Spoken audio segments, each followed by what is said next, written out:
السلام علیکم ورحمت الله وبرکاتہ. یو د غم خبر مه تراغلی دی چې د پښتو کومه مشهوره سندرغاړې ده ناز اقبال لور ګلنار هغه مړه شوله او دې وخت کې د ناز اقبال په کور ډېر زیات غم دی. ملګرو لور یې چا ویشتله او که نه لور یې بیماره وه هغه اخره ور څنګه مړه شوه. نو ټول معلومات در سره زموږ د ویډیو کې خامخا وګورئ.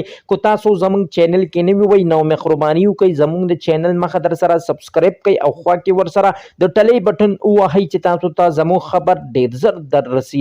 ملګرو چې د پښتو کومه مشهوره سندرغاړې ده ناز اقبال چې نن د هغې په کور باندې ډیر زیات غم دی ځکه چې د ناز اقبال د زړه ټوکړه ګلنار چې دی مشره لور وه د مشرې لور عمر یې 15 کاله دی او ویله کچه کچه پیغله شوې هم وه.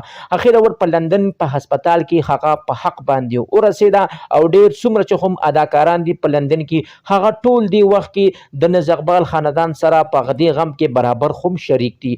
ملګرو چې پاکستان کې څومره اداکاران سنگران دي هغه هم د دې نه ډېر غټ مذمت کړی دی او ډېر سخت خفه شوي هم دي ځکه چې ناز اقبال د سوات اوسیدونکی نه او ناز اقبال یو قنداري افغاني سره واده هم کړی دی چې د هغه نوم جاوید فضا دی. جاوید فضا یو تبله غږی او هغه به په واده کې ناز اقبال سره تبله غږوله او بیا ناز اقبال په جاوید فضا باندې ماین شو او بیا یې ورسره واده هم وکړو.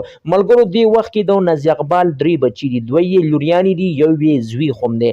ملګرو ناز اقبال چې کومه مشر لور وه ګلناز چې هغې ته د کینسر بیماري لګېدلې وه او کم از کم د دې بیمارۍ 3 کاله شو او په لندن کې د دې بیمارۍ علاج هم روان و خو اخره ور ګلناز په حق باندې ورسېده. دې وخت کې ناز اقبال په چغو چغو جاړي او همدغه مطالبه کوي چې خدای پاکه زما لور ته ولې مړه کوله. ملګرو د لور فوره به یې راغلې وه الله پاک دې ګلناز ته جنت الفردوس ملو کړي. الله پاک ناز اقبال او ناز اقبال ټول خاندان ته د زړه صبر ورکړي ځکه چې هغه درد صرف په درد باندې صرف هغه کس پوهیږي چې د چا په کور باندې دومره غټ غم راغلی وي. ملګرو الله پاک دومره غټ غم د هیچا په کور باندې هم نه راولي او الله پاک ناز اقبال خاوند او ناز اقبال مور پلار له د زړه صبر ورکړي. السلام.